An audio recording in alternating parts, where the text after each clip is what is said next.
Bienvenue pour cette nouvelle vidéo qui nous permet de conclure la trilogie du Seigneur des Anneaux avec son meilleur film, ou en tout cas mon préféré, Le Retour du Roi. Tu vas découvrir un des effets les plus importants de la trilogie, peut-être même le plus important, qui consiste à créer des centaines de milliers de soldats numériques sur un champ de bataille.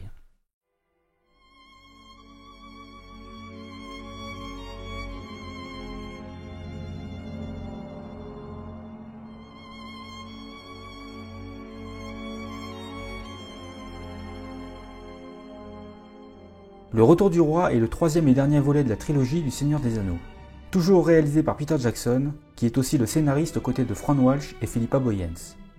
Produit par New Line Cinema, Winged Films et The Soul Ends Company. Distribué par New Line Cinema et Metropolitan Film Export. Le budget total de production est de 281 millions de dollars, dont 94 pour cet opus. La durée est de 3h21 pour la version cinéma et de 4h12 pour la dernière version longue. Et il sort le 17 décembre 2003. Les studios en charge sont toujours Weta Workshop pour les SFX et Weta Digital pour 99% des VFX. Et les superviseurs sont Richard Taylor, Jim Regal et Joe Letteri. Le nombre de plans truqués est de 1488. La vidéo se compose de 4 parties. Le Mordor, Massive, la bataille des champs du Pelennor et la fin de toute chose.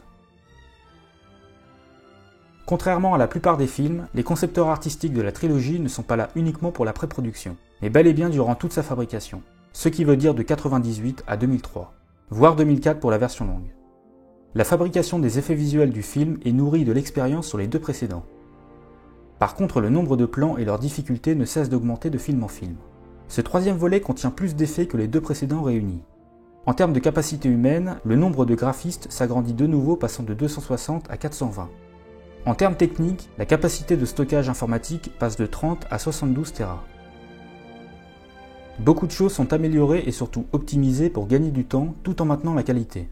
Le gros du développement se concentre surtout sur les créatures car Gollum devient le nouveau standard. Tout le savoir-faire qu'ils ont acquis en lui donnant vie dans les deux tours s'implémente dans les autres personnages. Par exemple, dans Le Retour du Roi, tous les personnages 3D avec de la chair ont désormais du SSS, donc une vraie peau translucide. De plus, hormis Sylvebarbe, toutes les créatures et doubles numériques des acteurs sont entièrement remodélisés et mis à jour.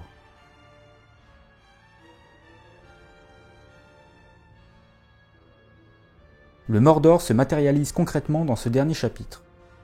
D'abord, on a Minas Morgul. Les acteurs jouent sur une partie de décor devant un fond bleu. La cité est une maquette et il y en a deux. La première à 1/120e pour les plans d'ensemble,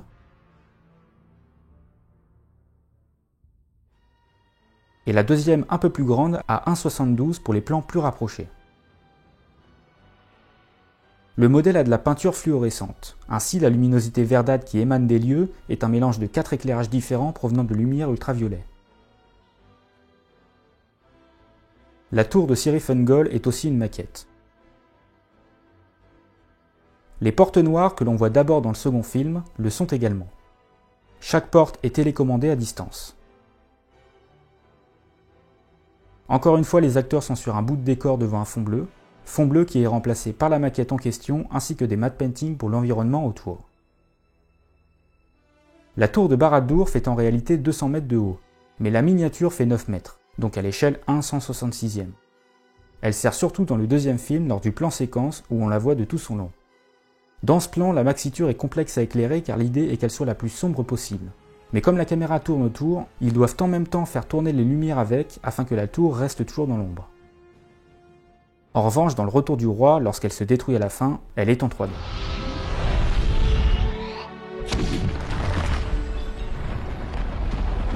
On passe au moment un peu dégueu du film, pour moi en tout cas, avec Arachné, Shelob en VO.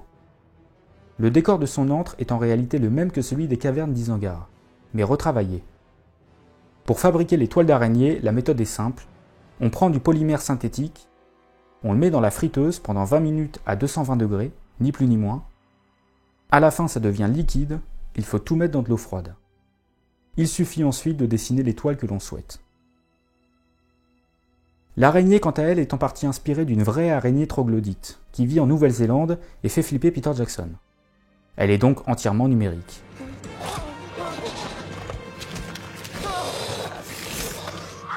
Du coup, après avoir trouvé son design, ils en font une maquette avec tous les détails dessus. Mais au lieu de la scanner avec leurs propres outils pour en faire un modèle 3D, comme ils l'ont toujours fait, ils envoient la miniature à une entreprise canadienne située à Ottawa, nommée XYZ RGB. Ils possèdent une technologie capable de scanner 10 fois plus de détails que ce que Weta peut faire. En tout, l'araignée apparaît 7 minutes à l'écran. Le modèle a 12 niveaux de texture. L'animation est assez complexe car chacune des 8 pattes de la bestiole possède des joints, donc un squelette, qu'il faut animer. L'animation est d'ailleurs basée sur les mouvements de l'acteur.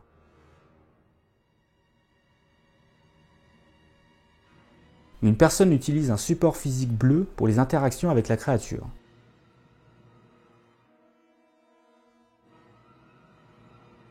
Lors des plans larges de cascade, l'acteur est virtuel, notamment ce plan assez intéressant où il est numérique au début, jusqu'à ce qu'on ne le voit quasiment plus dans la chute pour ainsi faire la transition avec le vrai acteur.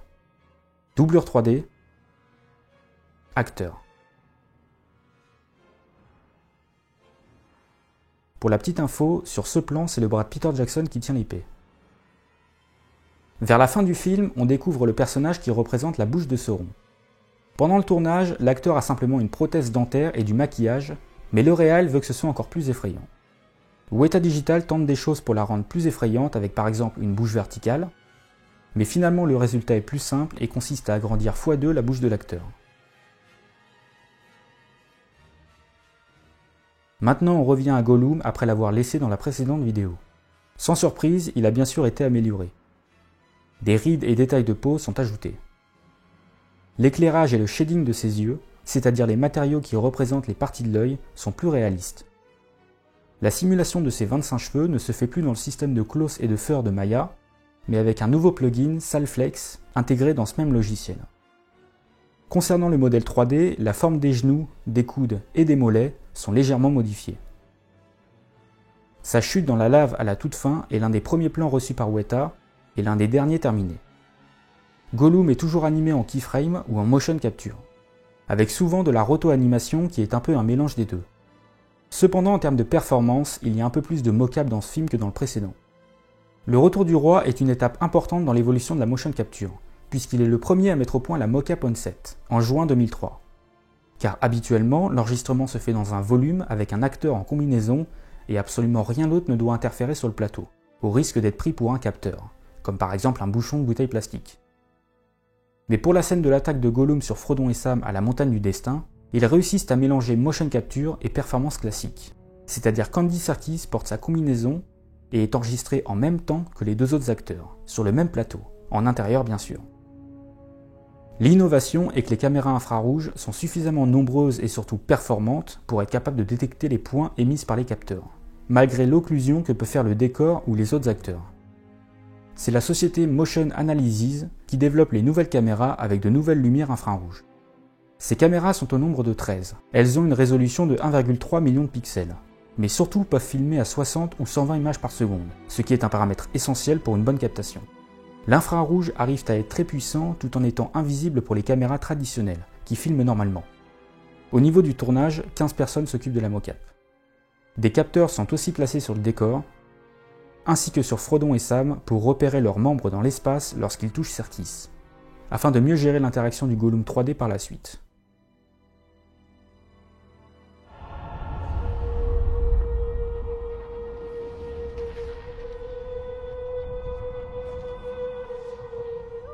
La montagne du destin est une miniature à l'échelle 1/500e.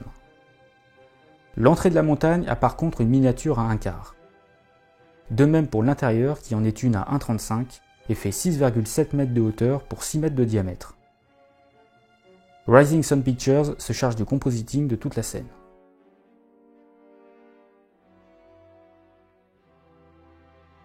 On termine par la lave qui est sur certains plans tout à fait réelle et coule au milieu des maquettes. Bien sûr, ce n'est pas de la vraie, différents matériaux sont utilisés en fonction de l'aspect que l'on veut avoir.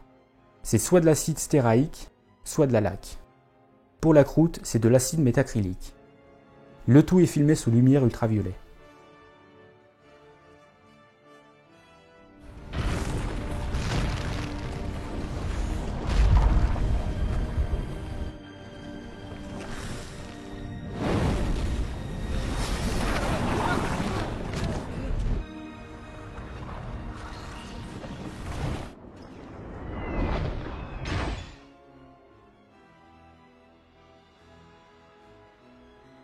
Le Seigneur des Anneaux a la particularité d'avoir des batailles d'une ampleur jamais vue sur grand écran.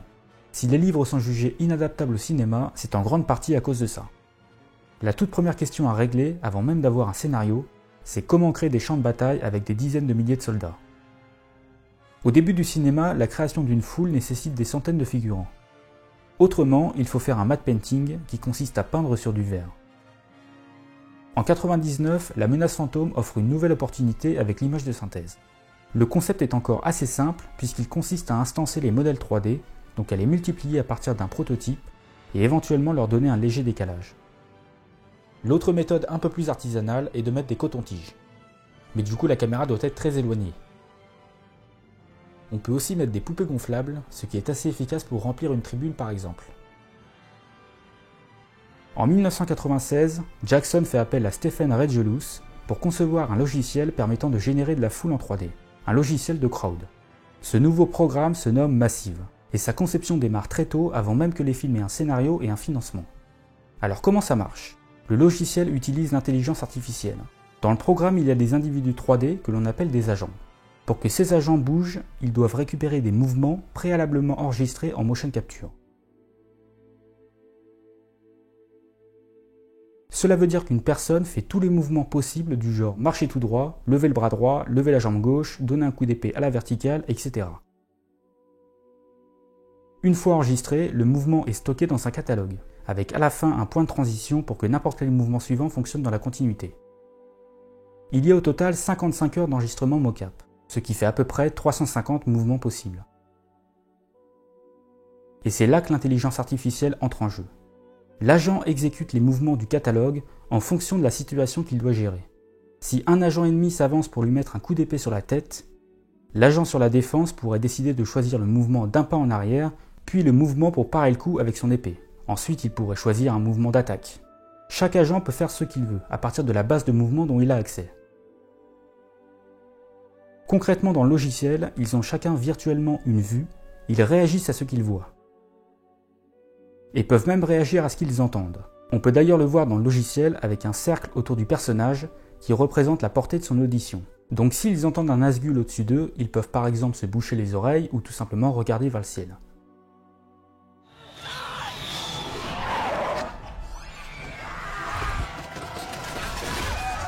Ils sont également capables d'évaluer le terrain sur lequel ils marchent, comme ça ils ne tombent pas bêtement dans un trou par exemple. Le premier test de Massive consiste simplement à faire marcher un agent dans un labyrinthe. Sur les premiers tests de bataille, on voit des soldats s'enfuir en courant en voyant le danger. En fait, ils sont plutôt malins, mais ce n'est bien sûr pas ce que l'on veut voir.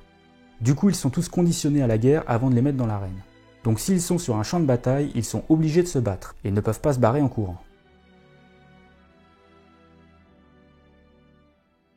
Pour rendre les personnages un peu moins artificiels lorsqu'ils se déplacent en groupe, Weta met en place un nouveau logiciel, Orc Builder, permettant de changer l'apparence d'un orc de manière aléatoire. Les orcs sont créés en 3D avec plusieurs variations sur les armures, les accessoires ou les armes. L'avantage du programme est de créer une multitude d'orcs en changeant automatiquement de manière aléatoire leur taille, leur largeur, leur poids et leur démarche, en fonction du catalogue de mouvements bien sûr. Du coup, au lieu d'avoir plusieurs personnages se déplaçant mécaniquement comme des robots, on a plutôt des agents qui ont chacun un style et une personnalité. Massive est présent dans le prologue de la communauté de l'anneau.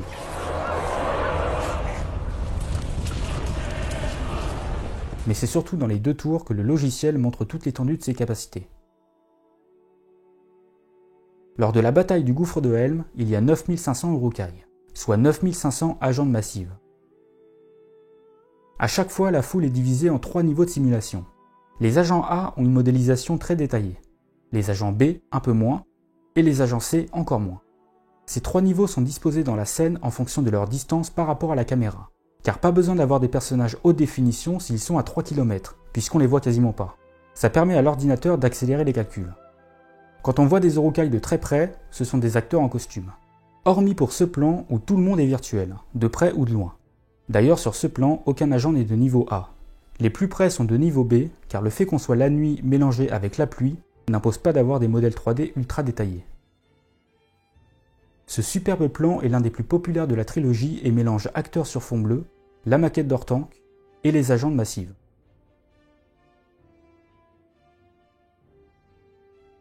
Lors de la grande bataille de Minas Tirith du troisième film, il y a 200 000 orques agents de Massive. Et lors de l'assaut final devant les Portes Noires, il y en a 50 000. Au final, la conception de Massive prend 2 ans.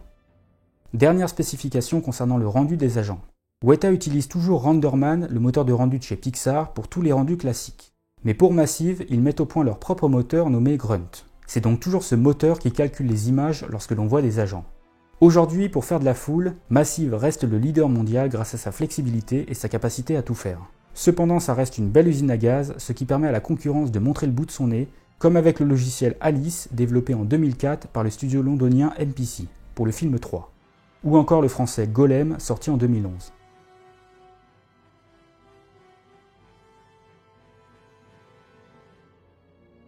Le retour du roi nous fait découvrir la cité de Minas Tirith, qui se situe dans les terres du Gondor.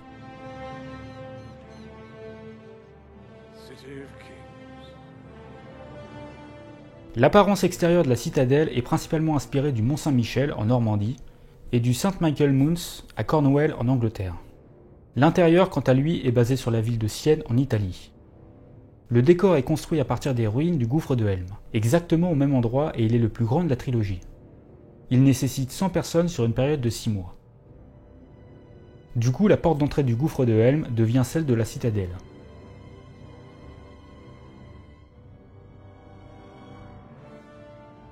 La cité est construite sur 4 étages, ce qui fait peu par rapport à toute la distance que l'on parcourt durant le film. L'astuce pour éviter d'avoir l'impression d'être toujours dans les mêmes décors est de le construire comme un labyrinthe et de multiplier les angles de prise de vue. Ça donne l'impression de toujours voir un nouvel endroit alors qu'en fait il tourne quasiment en rond. Minas Tirith est le dernier décor utilisé lors du tournage principal.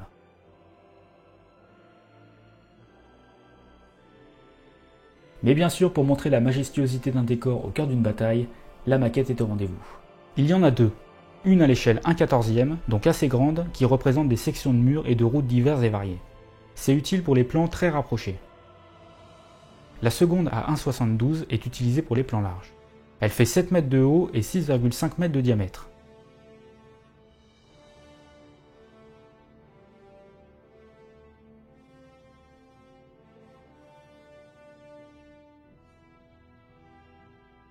Comme pour le gouffre de Helm dans le précédent film, Minas Tirith a une version 3D qui est la photogrammétrie de la maquette. C'est-à-dire que le modèle 3D est construit à partir de photos de la maxiture. Une version 3D d'un élément est toujours une bonne roue de secours si un plan a besoin d'être amélioré, notamment en ce qui concerne les destructions. Petit aparté concernant Minas Tirith avec la scène où Denethor éjecte de la salle du bûcher le Hobbit Pipin. En réalité, l'acteur jette au sol la doublure petite taille du Hobbit, qui disparaît du cadre. Mais c'est le vrai acteur présent au sol depuis le début qui se relève. Doublure petite taille, vrai acteur.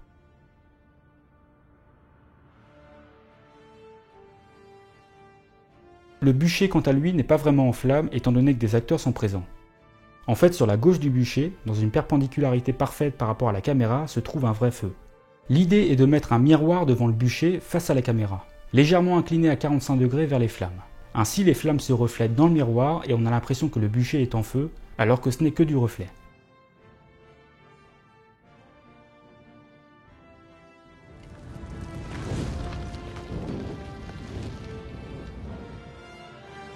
Passons maintenant à la grande bataille du retour du roi, la guerre ultime qui détermine le destin de la Terre du Milieu. 5 armées se mettent sur la tronche. Le Gondor, les Orques, les Rohirrim, les Haradrim et l'armée des morts. La bataille contient 250 plans truqués. Le tournage se fait en 2000, mais ce qui se passe sur les champs du Pelennor est quasiment entièrement tourné à l'été 2003 pendant les reshoots. Pour mettre en place la bataille, il y a un storyboard, mais surtout une animatique, ce qui permet d'établir le contenu de toutes les scènes et les chorégraphies de chacun avant même de penser à la caméra. Les tours de siège font dans le film un peu plus de 24 mètres. Elles sont construites en maquette à l'échelle 1/8 et font 2,7 mètres de haut. Par contre, lorsqu'elles se détruisent, on passe à une version 3D.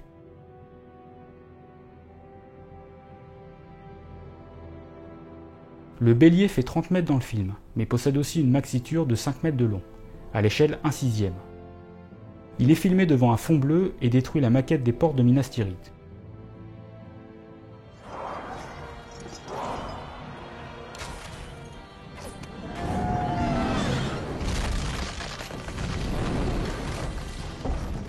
Lors de la charge des Rohirrim dans ce moment épique où ils arrivent en renfort, il n'y a en réalité que 250 vrais cavaliers. Ce sont bien sûr ceux que l'on voit au premier plan. Et c'est là qu'intervient de nouveau Massive pour ajouter 6000 cavaliers supplémentaires. La nouveauté dans le logiciel est d'ajouter des chevaux avec leurs cavaliers. Donc les chevaux aussi font de la mocap pendant 2 semaines, et possèdent un catalogue d'à peu près 450 mouvements. Avancer, reculer, tourner à 90 degrés sur la gauche, etc. Il y a 6 versions de chevaux et eux aussi peuvent voir et entendre. C'est d'ailleurs bien pratique pour entendre les pas des oliphantes et donc les éviter. Évidemment, les chevaux qui se font tuer et qui tombent au sol ne sont pas de la mocap mais animés en keyframe. D'ailleurs, sur ces plans-là, il y a un énorme boulot de rotoscopie pour pouvoir intégrer les chevaux numériques qui passent derrière les vrais cavaliers. Puisqu'il n'y a pas de fond bleu, il faut faire du détourage. Sur d'autres plans souvent en dehors de la bataille, les acteurs peuvent être sur un cheval animatronique construit par Weta Workshop. C'est pratique à mettre en place au cas où l'animal ne suit pas les instructions et donc ça facilite la composition du cadre.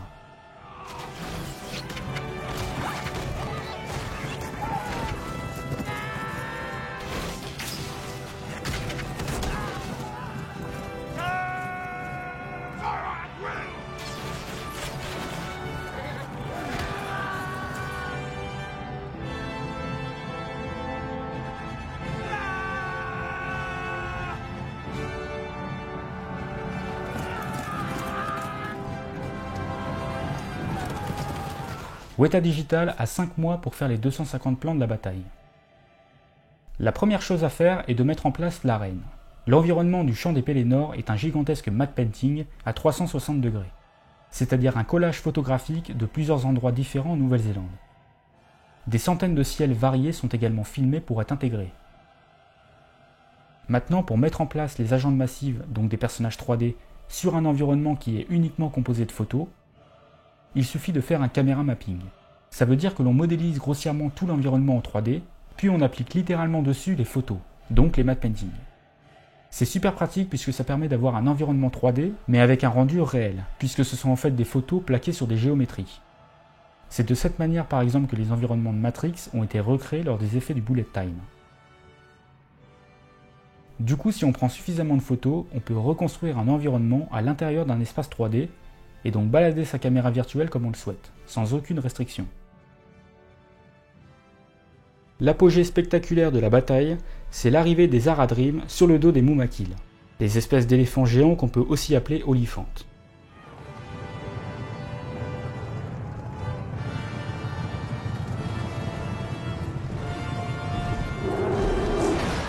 Le Mumakil est la créature la plus complexe pour Weta, de par son gigantisme, 12 mètres de haut, mais également leur nombre, il y en a 21 à animer, le rig, c'est-à-dire le squelette, et le clos, qui est tous les morceaux de tissu et de voile présents sur la tour.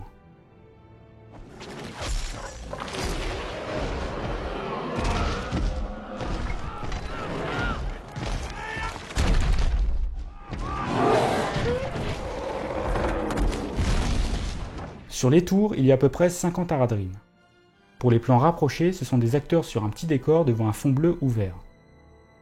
Sur les plans larges, ce sont des agents de Massive ou animés en keyframe. Durant la bataille, la plupart des cavaliers sont filmés en extérieur sur fond bleu ou vert.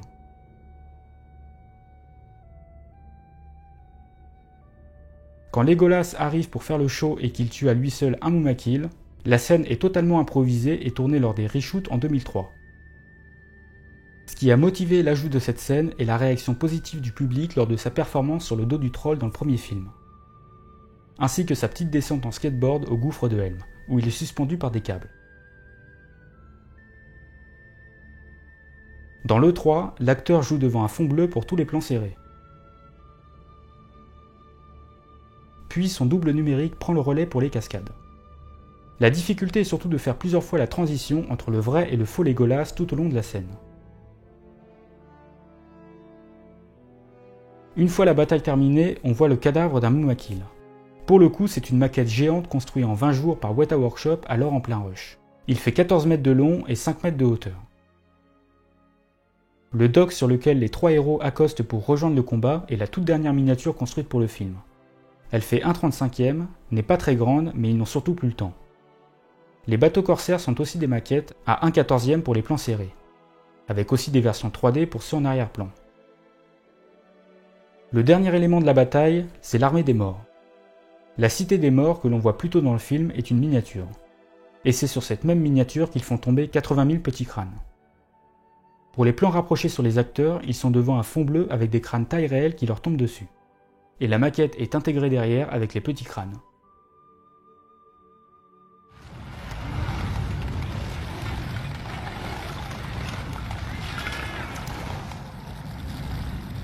Concernant les morts, ce sont tous des agents de Massive, mais il y a aussi plusieurs acteurs. Ils sont filmés devant un fond vert. Le roi des morts a sa version numérique où son crâne ressort plus. Du coup, pour savoir lequel des deux ils utilisent, c'est pas compliqué.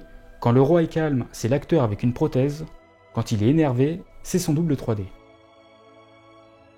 Terminons la partie par une petite anecdote. Allez. Le chef des orques, nommé Goffmog, dans Le Retour du Roi, est joué par l'acteur néo-zélandais Lawrence Macquarie. Il joue également le roi sorcier d'Angmar, ainsi que Lurtz, le méchant chef Uruk-hai dans la Communauté de l'Anneau.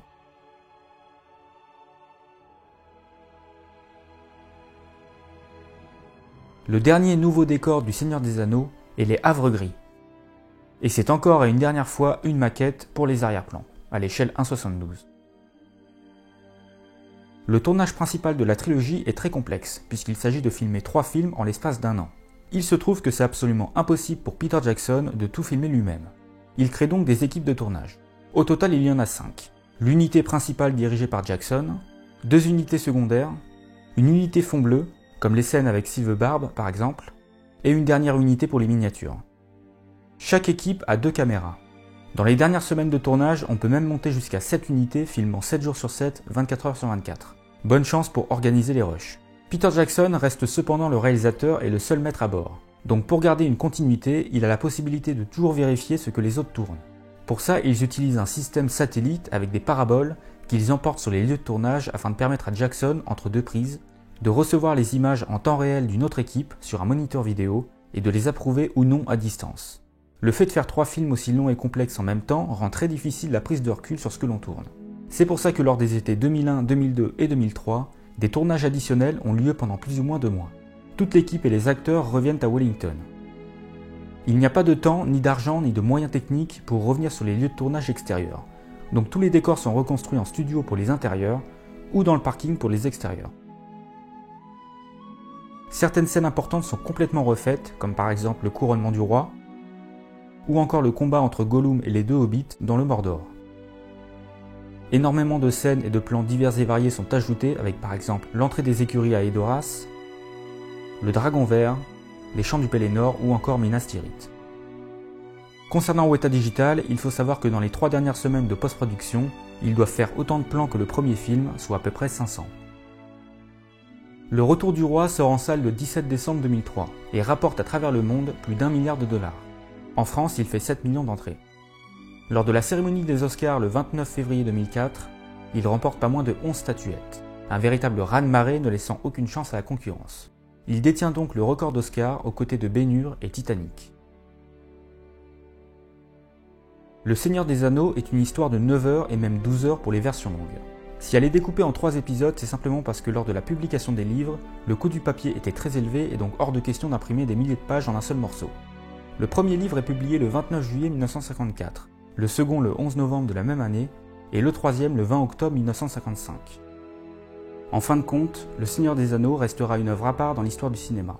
Une véritable épopée humaine mettant en avant des valeurs fondamentales telles que le courage, la fraternité et la tolérance. Les techniciens et artistes ont acquis une renommée mondiale en abordant les films avec une dévotion exceptionnelle, un infini respect pour l'œuvre et une déclaration d'amour à leur métier. La mise en scène est incroyablement novatrice et spectaculaire, où chaque plan, en particulier dans Le Retour du Roi, est un cadeau au spectateur tout en étant porteur de sens. Les musiques sont absolument magnifiques, les effets spéciaux révolutionnaires, les acteurs touchants, une direction artistique d'une richesse visuelle inégalée. Ces 12 heures de visionnage donnent l'impression unique de voir une œuvre complète et devient un fantasme de geek, un idéal de divertissement et d'imaginaire.